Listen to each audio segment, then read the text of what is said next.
Is Killing Floor 1 still worth playing? Killing Floor is a wave-based zombie killing FPS made back in 2009 by Tripwire Interactive. This is a very classic game and I'm excited to tell you about my experience and if this game is still even worth playing. Man, what a nostalgic game we're looking at right now. I know most of you have a cool or funny moment worth sharing in the comments. I haven't played this game since 2016 and you can only imagine how it felt playing this game with the same friend after all these years. No, not again. Not again, not again, not again, not again. I'm gonna blow myself up. Oh my god. You know why I keep doing that? You think it's a meta grenade? Yep. Killing Floor 1 really hits you in the face with the graphics, the gameplay, and just how prehistoric this game is. Not that it's a bad thing, you just have to get used to the controls, the gameplay, and a lot of little things. I'm sure a lot of you played Killing Floor 2, or even as a modern gamer, you're used to a lot of quality to life features like being able to sprint. Yeah, that's right, you got a flesh pound running right at you, you ain't going nowhere, bitch. Oh. I'm an idiot. Damn, that's devastating. I'm an idiot. Okay, it sounds bad on paper, like not being able to reload cancel, but other than that, Killing Floor 1 has a pretty good way of balancing things out. Like you're not able to sprint, but you can whip out that long thick knife and zoom across the map. Just like how you can't reload cancel, but, well, you just can't reload cancel, and the guns do have more recoil, but they do a lot of damage and feel impactful to kinda balance it out. There's a lot of little things to get used to when going back to this game, and you can notice most of it in this video, but it's another thing to get a feel for it yourself. I'm sure most of you know how this game generally works, like all the different classes. By the way, don't call them zombies or classes, they're Zeds and perks. Don't be a noob. But the perks are one of the more noticeable differences compared to Killing Floor 2. You'll probably notice that we have a lot less perks, and that's when we start getting into less being more in Killing Floor 1. You see, there are less perks, but perks like Sharpshooter are a mix of Sharpshooter and Gunslinger. Field Medic is a mix of Field Medic and SWAT. It's like two classes in one. It's interesting to see how the perks change from the first game to the second game. Another example of less being more is the max level is only level 6, but each level is a lot more impactful. Just look at these stats. Those percentages go up a good amount every time you level up. The difference between a level 1 and a level 6 is insane. And since there isn't that many levels, the grind can hit you pretty hard. Now getting from level 1 to level 2 isn't so bad. Even level 3 to level 4 is a decent, respectable grind. Now everything changes when you want to get to level 5. This is the level that you want so badly because you get to spawn with a perk weapon. And I know 50 hours isn't a ton of playtime, but it gives the returning or newer players an idea of the grind. Also, not to mention that you can't prestige. And one thing that could be annoying or weird about the grind is how you level up with certain perks. For example, support is my favorite perk because shotguns are badass and the AA-12 will fuck up a flesh pound. And to level up the support, I need shotgun damage and I need to weld doors? Man, you don't know how annoying it can be to go out of your way to level up like this. Don't get me started on the field medic. At least the support needs shotgun damage to level up, but you can only level up the field medic by healing teammates. This is stupid, and the funny thing about it is you don't need to be the field medic to level it up. You can be any other perk and heal teammates to level up the field medic. Because of this, I never play field medic. It's kind of a shame, but it's a gift and a curse because perks like Sharpshooter only need headshots from certain weapons to level up, and that includes pistols, which every class has, so naturally I've been leveling up Sharpshooter like crazy. Everyone gets a pistol, but let's talk about perk weapons and the weapons in general. Like I said earlier, the guns feel more meaty and punchy, especially when you play perks like Support and Commando, but like I said earlier, less is more and we do have less weapons, but it's not all bad. There are exceptions like Commando having a lot of guns, but there's not a lot of variety. As a support player, I'm gonna end up with an AA-12 and a combat shotgun every time. As a Commando, it'll be the FAL and the SCAR. I don't entirely mind this because the variety in the perks are enough for me right now, but I'll admit there's not a lot of variety within the perks themselves. That being said, I still enjoy playing with a lot of the weapons. Like even though I'm getting the AA-12 every game, I'm still getting the HSG shotgun or the nail gun for the early game. Same with every low and mid tier gun for the Commando. They're all fun to use until you get enough money for your deadly combo of weapons. But this isn't the case with the Demolitionist, at least for me. I know it might be a hot take, but it feels like there's no reliable early game weapon, and this perk only feels worth it once you get the M32 grenade launcher. I'll admit, I'm too comfortable with the great Demolitionist weapons in Killing Floor 2 like the Kaboom Stick, and even the Explosive Pistol doesn't hurt you in that game. I know this perk is good in certain situations, but some perks feel like they need to level up to be good or useful. The Berserker was always my least used, but a very fun perk to me. But in Killing Floor 1, it can feel weak and not as fun trying to level it up, at least at first. As someone who plays a good amount of solo, it doesn't seem good for the boss. I can imagine it being fun with my friend who likes to play Field Medic. Maybe the Buzzsaw Bow wrecks the boss, but I've only seen Berserkers get destroyed by the boss. Speaking of the boss, the enemies in this game are very different than Killing Floor 2. Just with the fact that you can't sprint, the Zeds behave and attack very differently. Even just a basic Clot can be a lot more deadly because he's able to grab you, and only OGs know how devastating that can be. But they're not able to sprint at you. Remember what I said about balance? Like the Gorefast can sprint and swing at you really fast in this game, but they're also weaker and can die with one pistol shot to the head. The Crawler, the Stalker, and the Bloat are all pretty much the same, which is fine, but we got a couple of douchebags over here like the Husk and the Siren. The way the Siren yells in this game makes me want to kill her so badly. Like, she really looks like she crawled out of an asylum. Just look how creepy she is on the home screen. And the Husk has always been an asshole. A ranged enemy in a zombie game, you know it's gonna suck. Speaking of sucking, shout out to the Scrake, cause he sucks in this game. Maybe I'm just talking some shit, but I'm never afraid of him and I don't think he's even killed me. But I'll admit, he looks badass like that one game Manhunt. Now the big guy you should be afraid of is the Flesh Pound. There's ways of taking him out, but if you're not careful or ready, this bad boy will most likely wreck you in one or a few hits. It's also useful to know that there's only one type of Flesh Pound in this game. On top of that, there's also one type of boss. The Patriarch is one son of a bitch, isn't he? I didn't know he was the one and only boss in Killing Floor 1, and now that I know, I despise him even more. At least in Killing Floor 2, they would throw you a bone and give you the Abomination, and even the Flesh Pound boss was easy sometimes, but in Killing Floor 2, they're just like, all you get is the Patriarch, fuck you. Like, it's so bullshit how invisible this piece of shit is. When he goes invisible, you really can't see his ass at all. At least in Killing Floor 2, it felt like when the boss went invisible, he was at like 20% opacity. In this game, it feels like 5%. And his rockets will one-shot you even if you have full armor on normal difficulty, and the blast radius on it can be ridiculous. I'll admit, he can be pretty easy to kill by yourself or with a strong team, but the boss hits like a truck and only gets harder to kill the more players you have. Even playing with people is a gift and a curse. It's kinda like COD Zombies. Solo can be easier most of the time, but co-op is definitely more fun.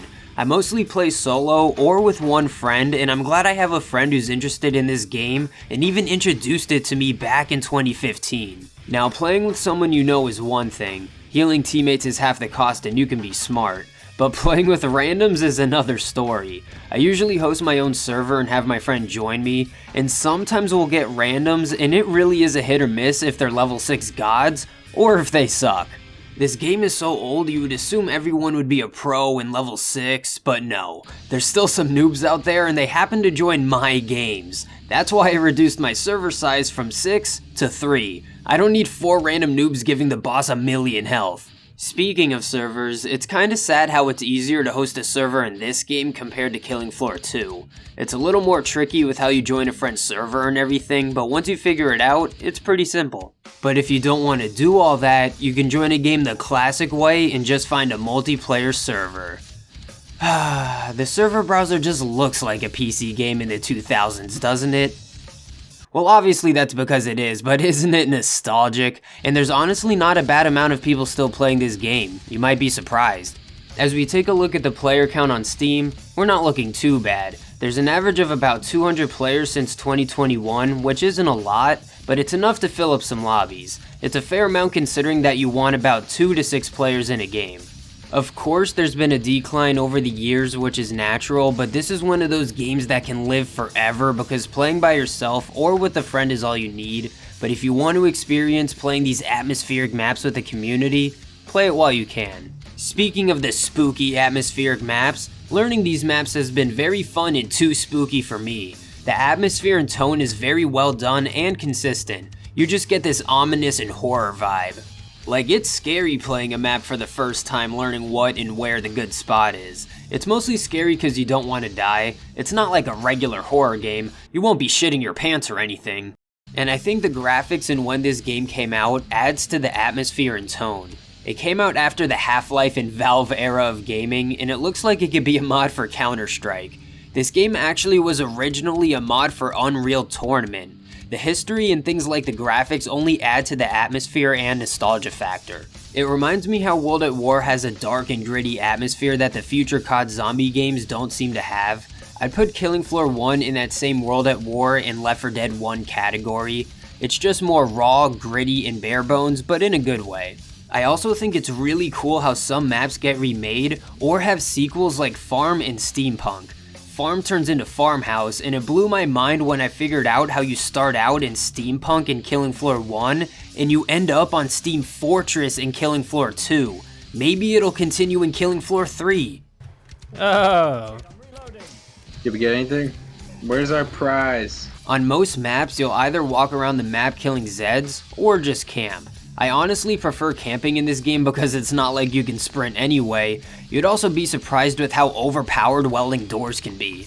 It'll actually change the spawns and make the Zeds go stupid. Sometimes they'll just ignore the door, making some spots really overpowered. As much as I love training the zombies in COD, it can be just as fun finding a good spot and welding up a door. Good thing the doors respawn in this game. And I'm sure that's when the difficulty could come into question. There's a lot of little ways you can outsmart the game and do things to your advantage like heal canceling or welding doors, but a lot of the time this game seems harder than Killing Floor 2. So far, I've only been playing on normal difficulty, and if you're not careful, you can get wrecked pretty badly. All it takes is one clot to grab you, or one siren yelling at you, or one bloat puking on you, or one flesh pound in your asshole to easily get wrecked. But it all comes back to everything being balanced because the enemies hit harder, but so do the weapons. So suck it up. Overall, I think this game does a lot of things right that still holds up to this day, and surprisingly one of those things is the monetization and DLC weapons. Can you believe it? They had DLC weapons all the way back then. Unbelievable. But you know what it reminds me of? In defense of the DLC weapons and cosmetics, it reminds me of when Call of Duty introduced this type of thing in Black Ops 2. Like, you remember that money skin and that bacon skin? That shit was cool, simple, and cheap. If they kept things like that, things would be fine, but obviously things go overboard when money is involved. But in Killing Floor 1's case, I think it's fine. The cosmetics don't seem to ruin the vibe of the game, unlike how silly it can be in Killing Floor 2, and that's coming from someone who got the chicken skin in both games. I also like how you can get skins, but the DLC weapons is where it gets more controversial. Weapons like the flare gun and buzzsaw bow are strong and add something unique to the perk, but guns like the Tommy gun or musket seem cool and good, but not needed. I admit, I need to use some of the DLC weapons more, but they aren't pay to win. Like the AA-12 is free. They're just fun to use and good for variety. If you do buy them, make sure you buy them in a bundle on sale, cause I bought them individually like an idiot. At least I got them on sale, but I let my people down. But you see, the real showstopper here is how clean the golden skins are. Like, god damn, just look at it. I like how shiny they are in the second game, but look at the designs and how clean these are. A golden AA-12? Sign me up. But after all that, is Killing Floor 1 still worth playing? I mean, there's still some things I didn't talk about, like how cool but hard objective mode is, how badass and fitting the music is, how far away some traders can be, certain settings restarting every time you join a new match, which is a bit annoying, Z time can mess with your sensitivity, and just how good and classic those Christmas and Halloween events were back in the day. There's lots of little quirks and things to learn and discover with Killing Floor 1. This game is a classic and I'm happy to say it still holds up today. It might feel a little dated, but it's still very playable and a fun game if you're into it. I even gifted this game to my friend for only $2 just so he could give this classic game a shot. This is still one of those games you can randomly stumble across or dust off in your Steam library and still have a good time. This is one of my more nostalgic games and I like when nostalgia holds up. If being nostalgic isn't what's gonna get you back on this game, then I have one more final weapon, and that is mods and custom maps. I won't get too into it, but believe it or not, people are still making new maps. This map was made in 2022 and it looks pretty good. One of my favorite custom maps and one of my most iconic Killing Floor maps ever is Lil Big Clot, and someone made an updated Halloween version in 2022. I know there isn't a ton of maps coming out these days, but it's enough to hop on every now and then to see what the community's cooking. This is the only way you can expect new content from this game, and it's amazing what games will have new content if you leave it up to the community. Except for those perk boosting maps. No respect if you play on these. Unless you use it for something like welding. So with everything said, yes, Killing Floor 1 is still worth playing. It's been fun going back in time from Killing Floor 2 to Killing Floor 1. I'm actually really glad you guys supported my Killing Floor 2 review so much to make me want to play Killing Floor 1. Sometimes you need a push to revisit an old classic, and hopefully this video did that for you. And since you guys did support my Killing Floor 2 review so much, if you guys do the same thing or anything close on this video, I'd like to do an updated review on Killing Floor 2 with the more experience that I have, but I might have to wait on that one. I might have to check out the Toy Master mod first. Man, I feel like I haven't played that mod in so long, but if you want to see me review either of those, then be sure to show support in any way you feel like. I'd appreciate a comment telling me your opinions, or maybe your memories with this nostalgic trip of a game. Even if I'm feeling too lazy to comment, leaving a like gets the job done too. Screw it, you made it this far in the video. I don't need anything else from you. You're already a top percentage viewer. You get a gold star. Don't forget to subscribe if you're new to the channel and like how I run things around here. I upload enough to stay in touch, but not too much where it's clingy. Come on, what do you say? Well, if you don't want to commit yet, you can check on the screen for some of my other videos to keep this party going. This was a long one, but it's fun taking you guys on the journey for whichever game I'm playing. This was just one of those ones that reminds me why I like making videos so much. It's good motivation and fun taking you guys along for the ride. Thanks for watching, guys. Peace. Oh, Oh, I got him. nice.